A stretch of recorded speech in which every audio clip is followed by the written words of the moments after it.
Hi everyone, I'm Bianca Valerio and welcome to Come Away With Me with Bianca Valerio.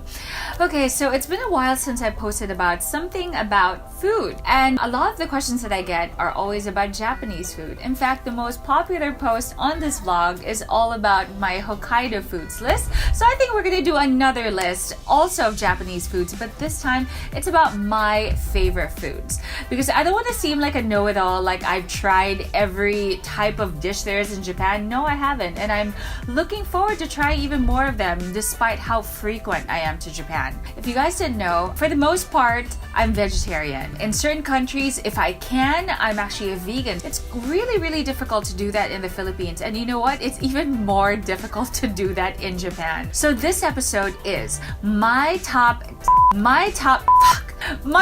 favorite my top 15 favorite foods in Japan that are perfect for a pescatarian.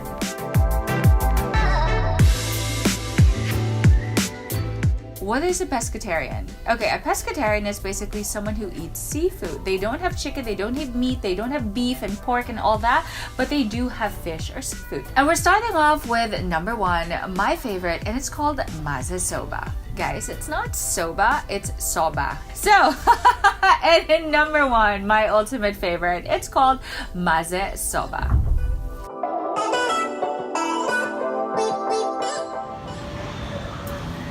Hey guys, so I just finished dinner. You know, I have to say, there are times when I have meals, I don't really care to take videos, photos, or share with you because I just want to eat. I'm so tired, I want to go home. But tonight was a game changer.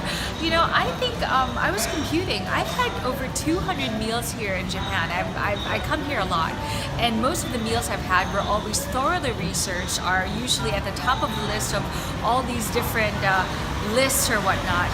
And this has got to be one of the most inexplicable, life-changing bowls of pasta I've ever had in my life. It was so good. I think I'm actually going to plan and change my schedule around just to come here again before I head back to Manila. So good.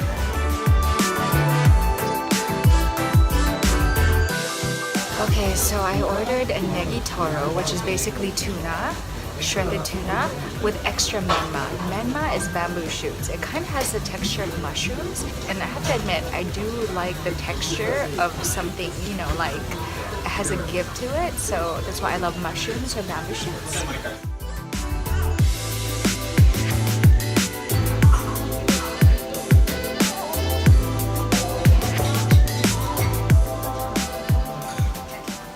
Wasn't it so good? It is like a cross between Italian and Japanese, and it's like a little fatter than traditional Italian noodles. And absolutely my super favorite. Now there's a restaurant actually here in Manila, and it's called Mitsuyado Seamen. I know, guys, this is not a plug post. I'm just saying, so where do I get my fix when I want maze soba and I'm not in Japan? I get it from this restaurant. They actually have one that's garlic, and they have one that is yuzu. Yuzu means lemon. So those are the two ones that I really like. There's actually another one that's in Conrad, and it's posting right here, guys. Completely forgot the name, and it prides itself that it doesn't put MSG in its ramens and its maze soba as well. So that's another one too. Now, if you guys are vegetarians and you don't want seafood in it, these two restaurants are perfect for you. Number two, it's ebi fry. Now, ebi fry is not to be mistaken with tempura. Now, tempura and ebi fry are basically, you know, it could be pork, it could be shrimp or prawn, but it's the batter that actually makes it different. With tempura, it's a little bit of a whiter in texture and in color, and it has more spikiness to it. But the ebi fry, though, it's a little bit more brown. It kind of reminds me more like fried chicken or sort of like a pork cutlet. Now, ebi fry, you can actually find this, let's say, in Yabu. Yabu, the way that they present their prawn, like fried prawn, is actually an ebi fry version. It's not really tempura. So, and Yabu is also one of my favorite restaurants. So there was one restaurant that I got to eat in Kumamoto. So in this restaurant, I swear to God, I think in the photo I'm showing you, there was, I think, 2 or 3 pieces of the prawn inside one piece. It was ridiculous. Now, this restaurant is really known more for their, I think their pork cutlet, because in Kumamoto there's a certain pork that's actually served there, or a certain pig or a certain variety. It's like, I think, black pig, and it's kind of like the Angus beef but with pork. And so this restaurant is really known for that. And for me, because I don't really eat pork, I actually tried their ebi fry, and it was excellent. And the name of the restaurant is right here. Number 3, shirashi. Okay, now shirashi is actually the favorite dish of my sister. It's basically a bowl. It's rice toppings, but instead of it being cooked, it's actually like a giant sushi bowl where it's vinegared rice, and on top are different pieces of raw fish. You can have it in a variety of ways. They can be 3, they can be 5, they can be 6, they can be different ways, or they can be 1. And in my case, my ultimate favorite was in Tottori.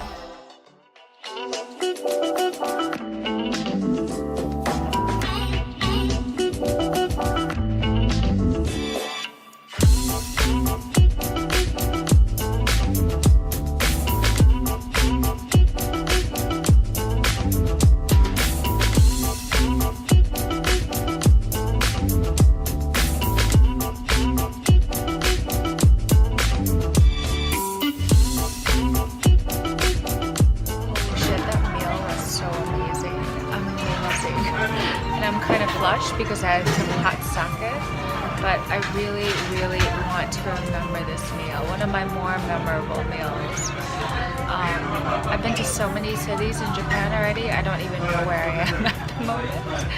But yeah, I've never had kani served in so many ways in one bowl, and just a lot of cholesterol, that's for sure, but very good. That was really good. Now, Tottori is actually the place where I shot Tottori sand dunes. I have yet to actually show that on the blog, where you'll never know. It feels like the Sahara Desert, but it's in Japan. It was pretty amazing. And it's there, that restaurant, that crab, it was life-changing. Really life-changing. Okay, number 4, we have unagi. Now, this is really famous with a lot of Filipinos because, 1, it's rice toppings. Everybody loves rice toppings. 2, it's rice. And 3, it's kind of a big serving, which is great. And then 4, it also comes with soup. You know, Filipinos, we love putting rice in our soup. It's just such a Filipino hearty, comforting thing. And last but not the least, because it's sweet. It has a bit of sweetness to it. And if you've never tried Filipino food, you'll either get really sweet or really... is it sour? I think sour for the most part, like sinigang, right? So this hits all the spot. And the one that I really recommend is the one that's super famous in Nagoya. If you guys are a fan of unagi rice, this is the place that you should go to. It's been open since 1873. It's called Atsuta Horaiken. So their specialty is eel eaten in 4 ways. So the very first, as you can see right here, it comes in this bowl, and the reason why it's so famous is because of the way that they char the eel, and of course because of its special teriyaki glaze. So the first way that you're going to eat it is plain. So it's just plain. I'm going to go through this fast because I want to eat. And then the second is you actually put these condiments right here. So there's a spring onion, we have here the nori, and if you guys like it spicy, of course, we have here the, I forgot what do you call this, what do you call it, wasabi, that's right, wasabi. So that's the second way to eat it. The third way to eat it is once you put all the condiments on top of your rice, so let's just say I put this right here, so it's really up to you how much you want to put, and then you put the bouillon. So in a way it becomes like a chazuke, which is sort of like a porridge. So that's a third way to eat it. And then fourth, which is technically non-existent. The fourth is just basically the same. You enjoy it in the most favorite way that you want. You want it plain, you want it with the toppings, or you want it with the bouillon. Here we go. Okay guys, I'm gonna eat, so I'll check you later. Now we're moving on to number 5, which is soba. Soba. It's not soba. Well, it could be, but it's soba. Now, soba is basically buckwheat noodle. Now, if you guys are also, let's say, trying to cut down on your carbs or your white starches, and you want to go with a healthier options and you just can't let go of the noodles, well, soba is the best thing for you because it's made of buckwheat. And I got to try it also from a famous restaurant that you might never actually expect. It was a former samurai house.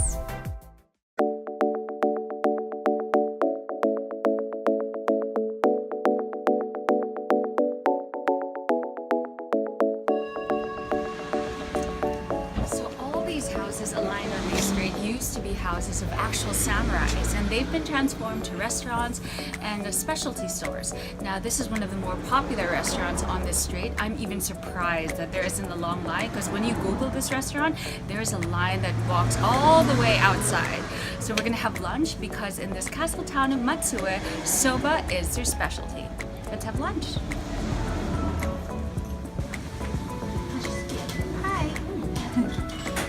Okay, so this is lunch.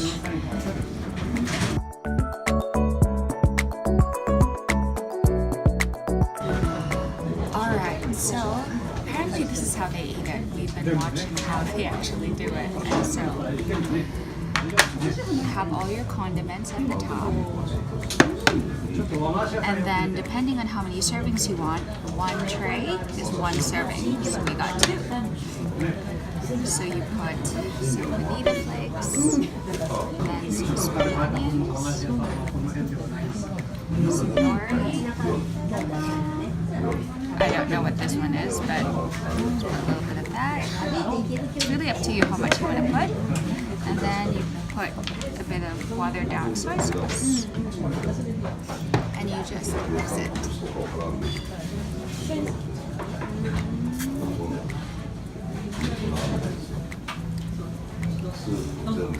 I like it because the soba has a lot more give. It's not really mushy. It almost has an al dente flavor, al dente texture.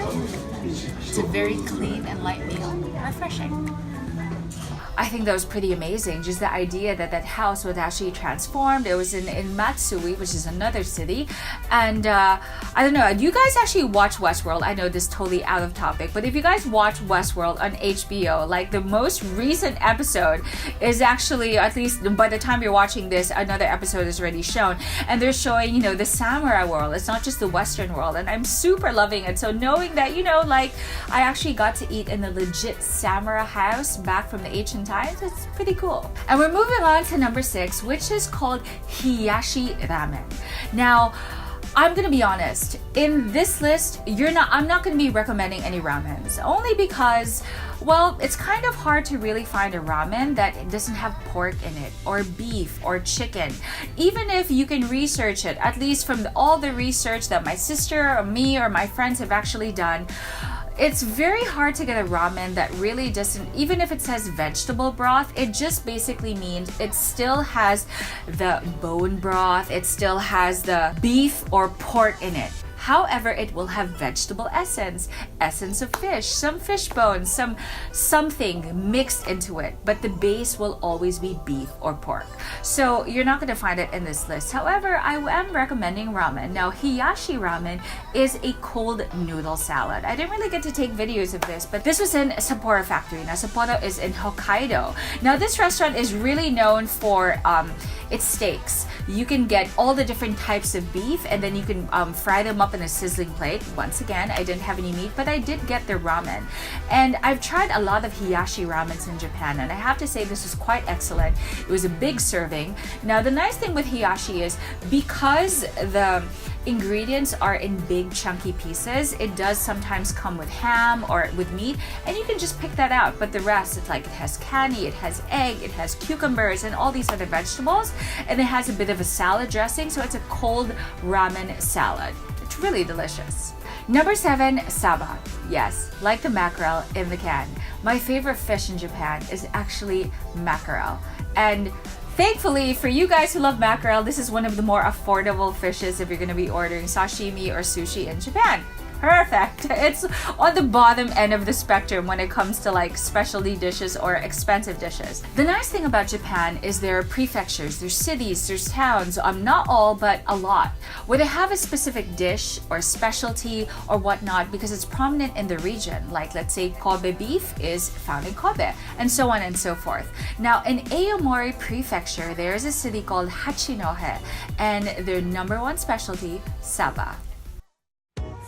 This city is so busy at night. This is like the main street where there's a lot of like izakayas or like, you know, bars where you can have like beer, alcohol. Obviously it doesn't come natural to me because I don't drink. But yeah, it's like everyone's just so happy and the energy is just so vibrant. So happy to be here. So, of course, Japan is known for its seafood. And among all the fish, I really love mackerel or saba. And technically, it's not the most expensive, and thank God I have cheap taste. But here in Hachinohe, mackerel is the specialty. So I've indulged myself and ordered a whole variety of dishes that's all dedicated to mackerel. So here we have different types of mackerel. That's the sashimi. We have here like a sort of like a grilled, like a yakitori. And then I've been wanting to eat meatballs for the longest time in my life. And here is a mackerel meatball. And then this is sort of like, I guess like a sashimi bowl with rice. And this is my favorite one. You can't imagine how long I've been wanting to eat a hamburger. It's been years since I've eaten a hamburger, and this is a mackerel burger.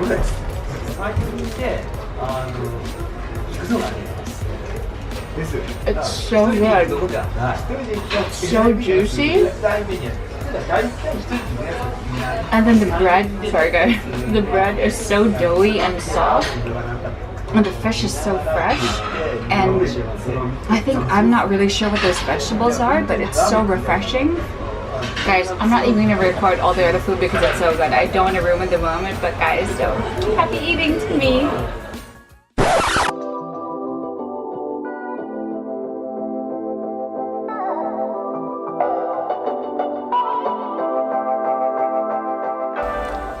Hey guys, so I wanted to show you this really interesting dish.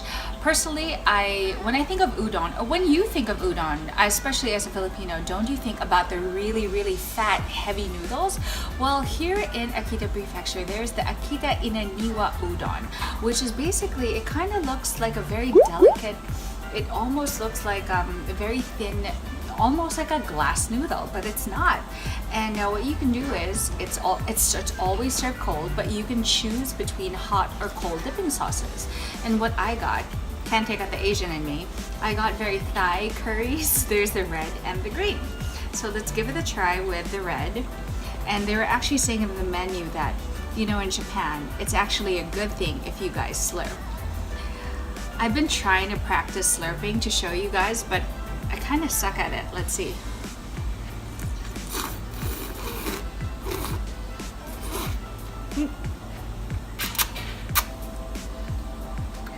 It's really good. My slurping, not so good, but very, very delicious. Oh, is she?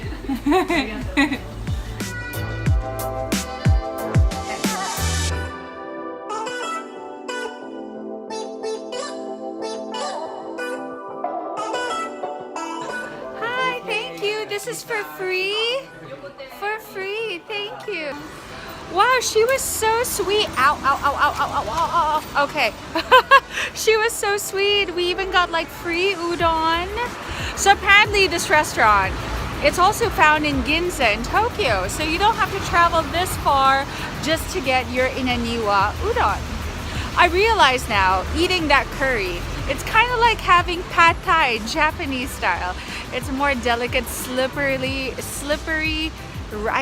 maybe it's a rice noodle, but it was really, really good. But the perfect word for it, it's very delicate. It felt very light, and I like that you can dip it in a variety of sauces. So it's kind of like your custom blend.